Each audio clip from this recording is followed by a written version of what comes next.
Myself Miss Meenu Singh. I am coming from Itarsi. I have an older degree of PGT Commerce.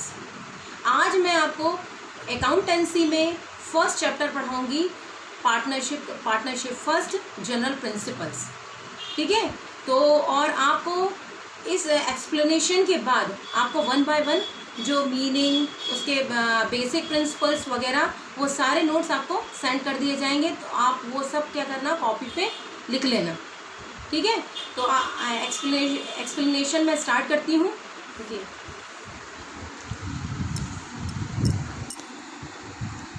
Meaning of partnership, it is the relationship between 2 or more person who have agreed to share profit carried by all or any one of them acting for all। इसका मतलब है, meaning of partnership का मतलब है कि partnership क्या होता है, रिलेशनशिप रहता है, संबंध रहता है किसके बीच में, 2 पार्टनर या 2 से ज़्यादा पार्टनर के बीच में रिलेशनशिप रहता है, जो कि क्या करते हैं, वो पार्टनर आपस में प्रॉफिट को बांटते हैं।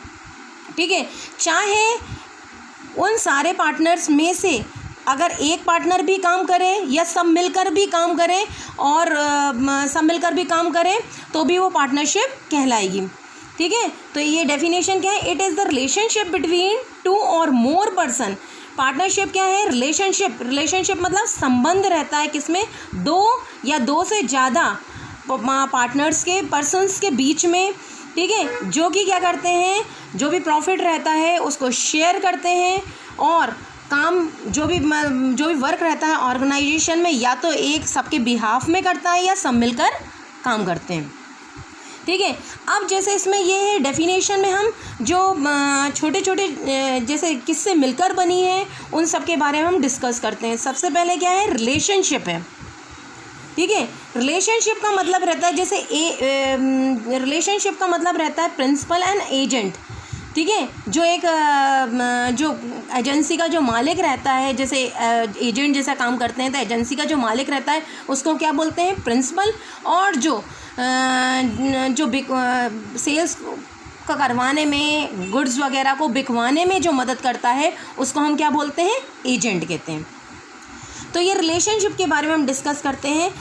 ABC जैसे सपोज़ ये पार्टनर है और इनकी पार्टनरशिप का नाम है ग्रूमिंग। ठीक है, अगर ए पार्टनर अगर कांटेक्ट करता है किससे, गवर्नमेंट से, इन तीनों के बदले अगर सिर्फ ए पार्टनर अगर कॉन्ट्रैक्ट करता है गवर्नमेंट से और कुछ भी होता है तो ये तीनों रिस्पॉन्सिबल रहेंगे, कोई एक पर्टिकुलर ए रिस्पॉन्सिबल नहीं रहेगा। ठीक है, तो इसलिए ही इसको क्या बोला गया है, म्यूचुअल एजेंसी कहा गया है। यानी रिलेशनशिप बिटवीन किसके बीच में रहता है, प्रिंसिपल और एजेंट के बीच में। अब आपने देखा कि इसमें लिखा है it is the relationship between 2 or more person, 2 या 2 से पर्सन के बीच में रिलेशनशिप रहता है, और उसमें शेयर करते हैं, सिर्फ प्रॉफिट ही लिखा है, जबकि लॉस होता है तब भी सब मिलकर उठाते हैं। पर यहाँ डेफिनेशन में अगर हम लॉस लिख देंगे तो वो गलत हो जाएगी। कभी भी आप ध्यान रखिए कि यहाँ लॉस नहीं लिखना, लॉसेस नहीं लिखना, सिर्फ आपको क्या लिखना है कि it is the relationship between, partnership relationship between क्या रहता है, 2 या 2 से ज़्यादा पर्सन्स के बीच में, और वो क्या करते हैं, प्रॉफिट को शेयर करते हैं, ना कि लॉस को। ठीक है, तो हम थोड़ा सा प्रॉफिट के बारे में हम पढ़ेंगे।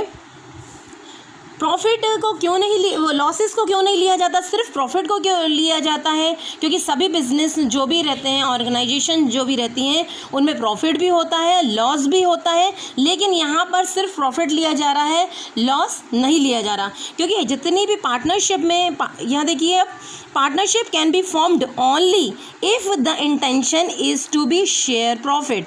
पार्टनरशिप जब भी फॉर्म हो जाएगी, कोई भी ऑर्गेनाइजेशन में अगर कोई एग्रीमेंट फॉर्म्ड होता है और उसको पार्टनरशिप तभी कहेंगे अगर उनका उद्देश्य क्या रहेगा, प्रॉफिट कमाना।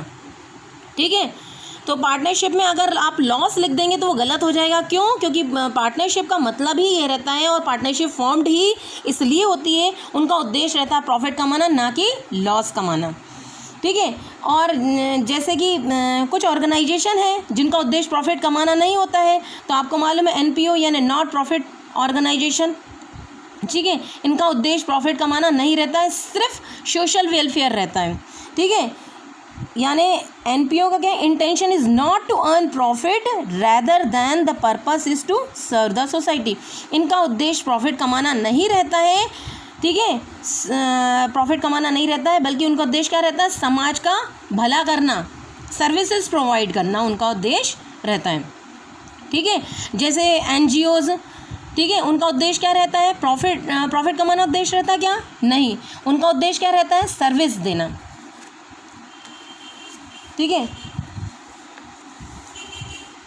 ये नोट कुछ पॉइंट्स है, आपको लिखना नहीं है, मतलब कॉपी में तो नोट डाउन कर लो, याद नहीं करना, लेकिन आपको ये सारी चीज़ें, बेसिक चीज़ें याद होनी चाहिए। NPO can not be in the form of partnership, intention is not to share the profit. NPO not profit organisation कभी भी पार्टनरशिप, उनका जो भी एग्रीमेंट होगा वो पार्टनरशिप नहीं कहलाएगा। क्यों? क्योंकि उनका उद्देश्य प्रॉफिट कमाना नहीं रहता है। तो आप लोगों को ये डेफिनेशन समझ में आई, जो कि मतलब यानी इनमें जिन जिन कंपोनेंट्स से मिलकर बनी है। तो सबसे पहले क्या है, इसका एक जो जिससे मिलकर बनी है रिलेशनशिप, दूसरा क्या है, प्रॉफिट।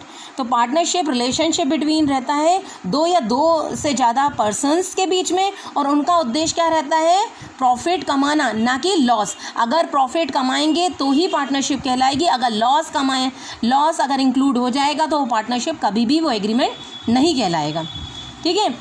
अब हम जो हमारा जो चैप्टर का नाम है फंडामेंटल ऑफ पार्टनरशिप है, ठीक है, फंडामेंटल ऑफ पार्टनरशिप है। हमने पार्टनरशिप का मतलब तो समझ लिया, अब फंडामेंटल का मतलब समझेंगे।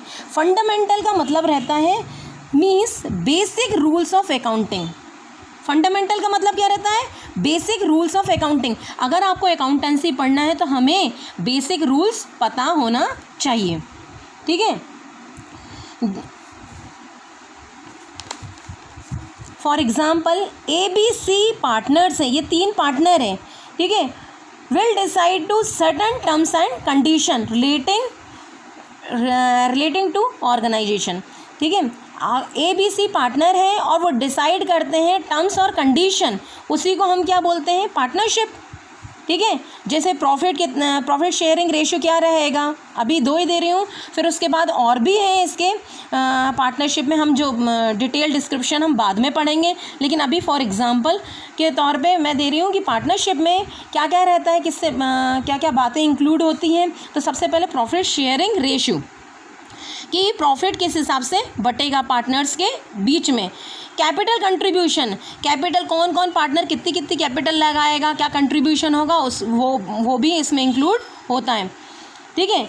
और थर्ड एग्रीमेंट का मतलब क्या होता है, पार्टनर्स के बीच में जो भी लिखित मतलब यानी या तो लिखित हो सकता है या वर्बल भी, ओरल भी हो सकता है, उसको क्या बोलते हैं, पार्टनरशिप डीड। क्या प्रॉफिट शेयरिंग रेशियो होगा, प्रॉफिट किस हिसाब से बटेगा, कौन कौन कितना कैपिटल लगाएगा पार्टनर, और ये सब चीज़ें जो एग्रीमेंट होता है किसके बीच में, पार्टनर्स के बीच में, तो उसको क्या बोलते हैं, पार्टनरशिप डीड कहते हैं। और ये क्वेश्चन ज़्यादातर पूछा जाता है 1 मार्क्स में कि ये जो पार्टनरशिप डीड कैसी होती है, तो ओरल और रिटन दोनों होती है। जैसे पार्टनर्स हैं उनको आपस में विश्वास है एक दूसरे के ऊपर, तो वो जो भी प्रॉफिट हम बराबर बांट लेंगे, या जो जितना कैपिटल लगाएगा उसके हिसाब से जो भी रहेगा डिसाइड करते हैं। तो ये ओरल भी हो सकता है और लिखित रूप में भी हो सकता है, दोनों हो सकते हैं। पार्टनरशिप डीड ओरल और रिटन दोनों हो सकते हैं, ये ध्यान रखिएगा।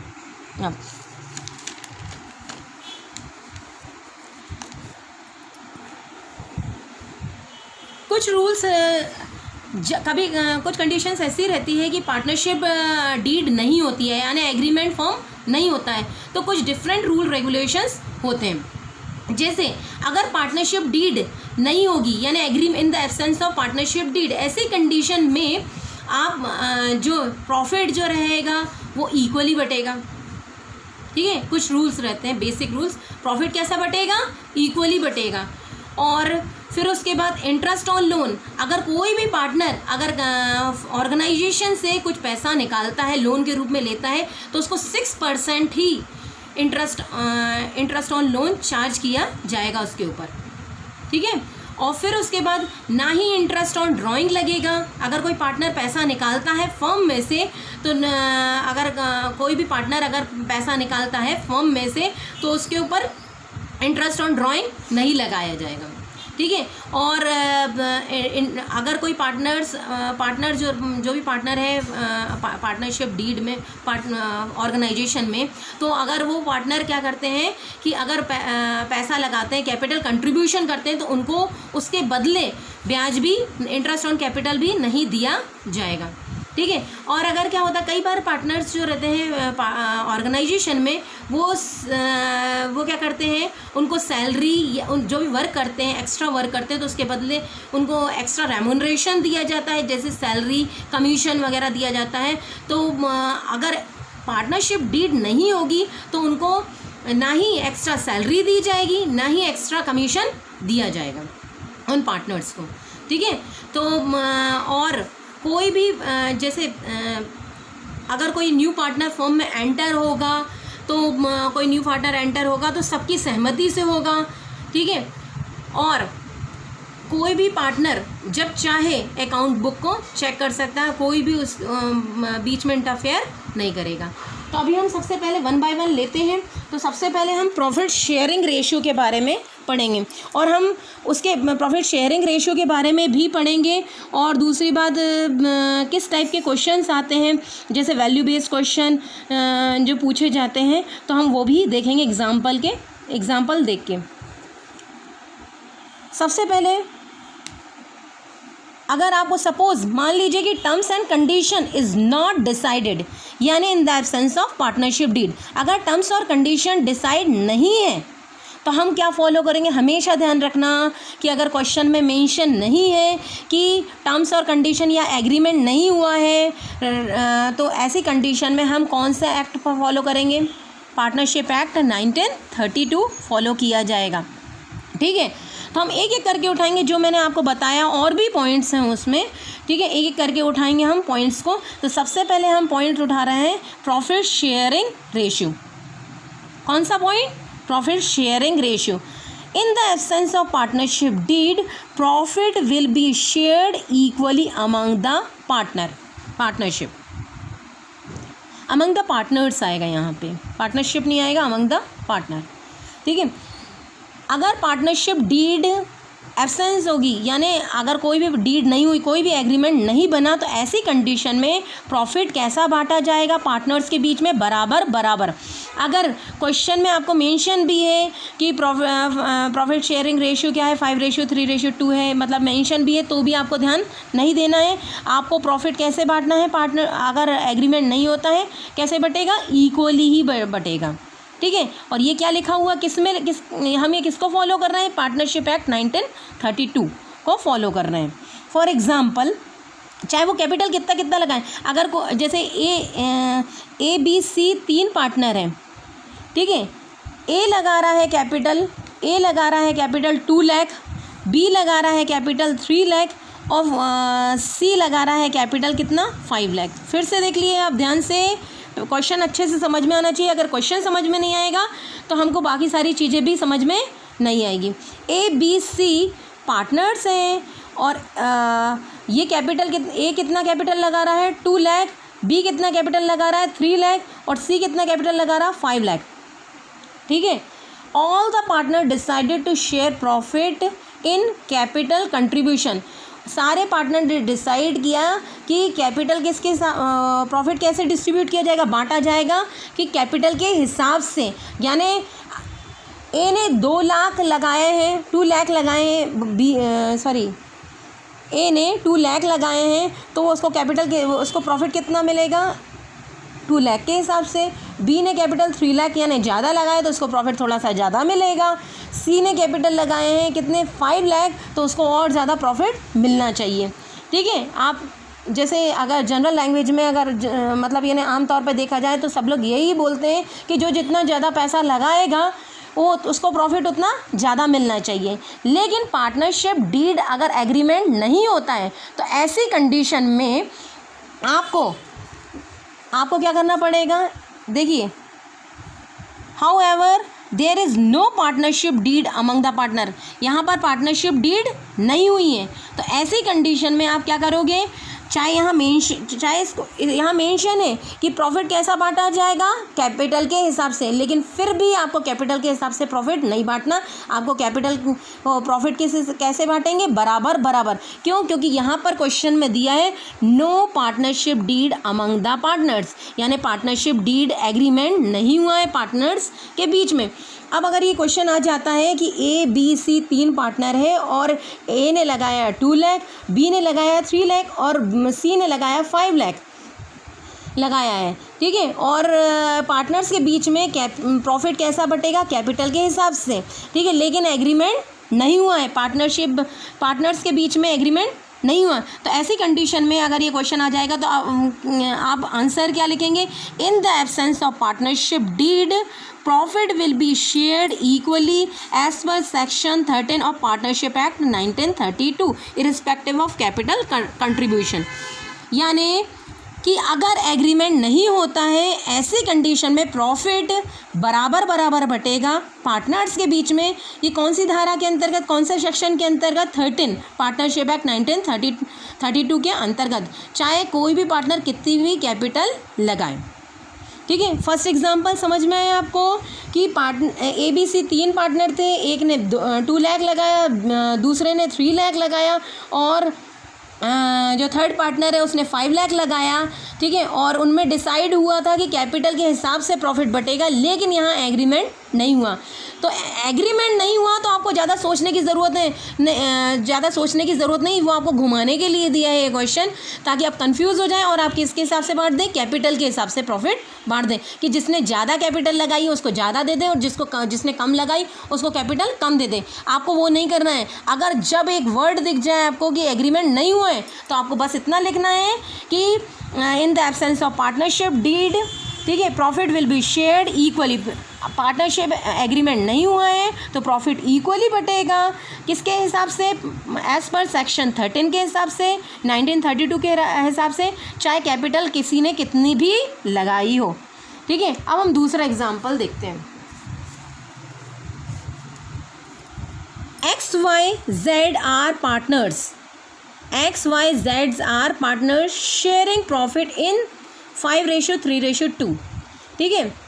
XYZ ये 3 पार्टनर हैं और उनका रेशियो क्या है, प्रॉफिट बटने का रेशियो क्या है, 5:3:2 है।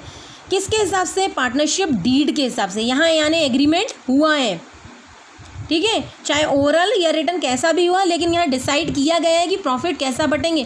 पहले वाले जो एग्जाम्पल था उसमें ये डिसाइड नहीं किया था, यानी कोई भी डीड नहीं हुई थी, कोई भी एग्रीमेंट नहीं हुआ था। ये क्वेश्चन में अंतर देखिए आप कि वहाँ पर कुछ भी डिसाइड नहीं हुआ था फर्स्ट वाले एग्जाम्पल में। यहाँ डिसाइड हुआ है कि प्रॉफिट कैसे, XYZ 3 पार्टनर है और उनका प्रॉफिट कैसा बांटा जाए, 5:3:2 के हिसाब से बांटा जाए प्रॉफिट, ठीक है।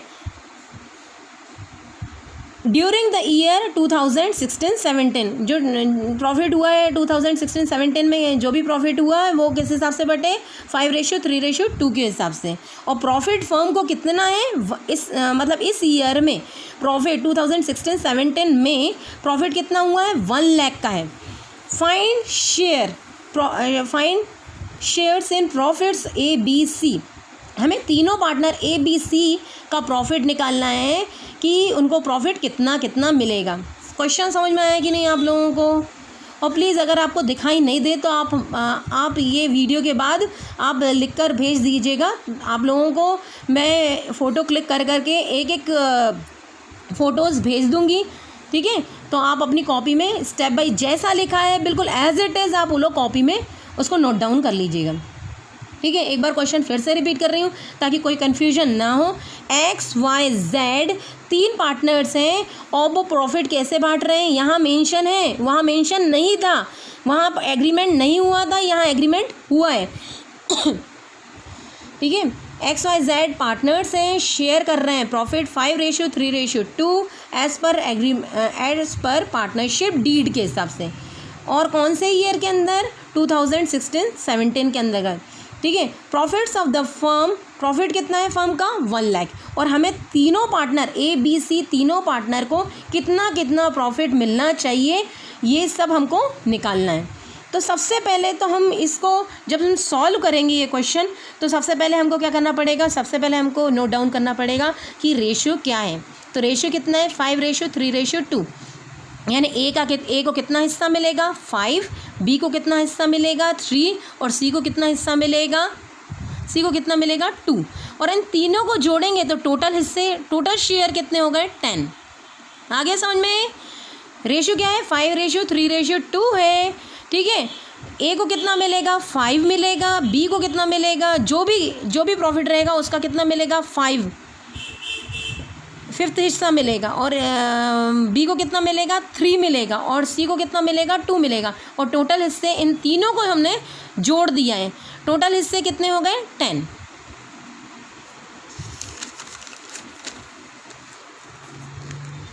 अब देखिए कैसे निकालेंगे टोटल, ठीक है। कितने हैं 10, 10 रुपये में से, यानी 10 रुपीज़ में से कितने कितने किसी को मिलेंगे। सबसे पहले हम ए को मिलाएंगे, ए का निकालेंगे, ए पार्टनर का। विल रिसीव ₹5, ए को कितना मिल रहा है 5, तो 5 रुपये। देखो 1 लाख का प्रॉफिट था, उसका हिस्सा कितना था 5, और टोटल हिस्सा कितना था 10। टोटल नीचे लिखेंगे प्रॉफिट, सबसे पहले क्या लिखेंगे प्रॉफिट कितना है, फिर उसका हिस्सा कितना, ए का हिस्सा कितना है 5, और उसका हिस्सा 5 है, और टोटल हिस्सा कितना है 10। तो ये 0 से 0 कटा, और कितना आ गया 10,000 को 5 से मल्टीप्लाई किया तो कितना आ गया उसका प्रॉफिट 50,000 रुपीज़। लिखना मैं लिखना भूल गई। बी का, अब बी का हिस्सा कितना रहेगा, बी विल रिसीव ₹3, उसको कितना मिलेगा 3, ठीक है। 1 लाख प्रॉफिट है, उसका हिस्सा कितना है, उसका जो शेयर रहेगा वो ऊपर रखेंगे, टोटल शेयर जो रहेगा वो नीचे। ये 0 से 0 कट गया, और 10,000 का 3 से मल्टीप्लाई किया तो कितना आ गया 30,000। सी विल रिसीव 2, अब इसका हिस्सा कितना है 2, 10 में से कितना है उसका 2 है, तो 1 लाख प्रॉफिट है, हम इंटू 2 किया, और टोटल जो शेयर है उसका कितना 10 है, 10 से डिवाइड किया, 0 से 0 कट गया, कितना आ गया 20,000, ठीक है। अब एक बार मैं पूरा फिर से दोबारा रिपीट कर रही हूँ, आप ध्यान से सुनिए, ठीक है। इट इज़ द रिलेशनशिप, सबसे पहले फिर से हम देखेंगे हम कौन सा चैप्टर पढ़ रहे हैं, फंडामेंटल ऑफ पार्टनरशिप पढ़ रहे हैं। इसका मीनिंग क्या है, पार्टनरशिप का मतलब क्या रहता है, it is the relationship between 2 और मोर पर्सन। पार्टनरशिप का मतलब रहता है संबंध, किसके बीच में, 2 या 2 से ज़्यादा लोगों के बीच में संबंध रहता है, ठीक है। और जो कि who have agree to share, जो कि तैयार रहते हैं प्रॉफिट को बांटने में। ध्यान रखना, मैंने आपको बताया प्रॉफिट को, ना कि लॉस, क्योंकि पार्टनरशिप फॉर्म ही होती है, फॉर्म्ड ही इसलिए होती है प्रॉफिट बांटने के लिए, ना कि लॉस बांटने के लिए। और चाहे एक सबके बदले एक काम करे या सब मिलकर काम करें, ठीक है। और यहाँ पर रिलेशनशिप का मतलब है कि पार्टनरशिप में जो भी पार्टनर्स के बीच में संबंध रहते हैं, प्रिंसिपल और एजेंट जैसे रिलेशनशिप रहते हैं, ठीक है। मीनिंग और फंडामेंटल क्या हो गया अपना, means basic principle of accounting. अब हम एक एक करके बेसिक प्रिंसिपल हम एक एक करके उठाएंगे। तो सबसे पहले आज मैंने आपको क्या समझाया, बेसिक प्रिंसिपल में प्रॉफिट शेयरिंग रेशियो।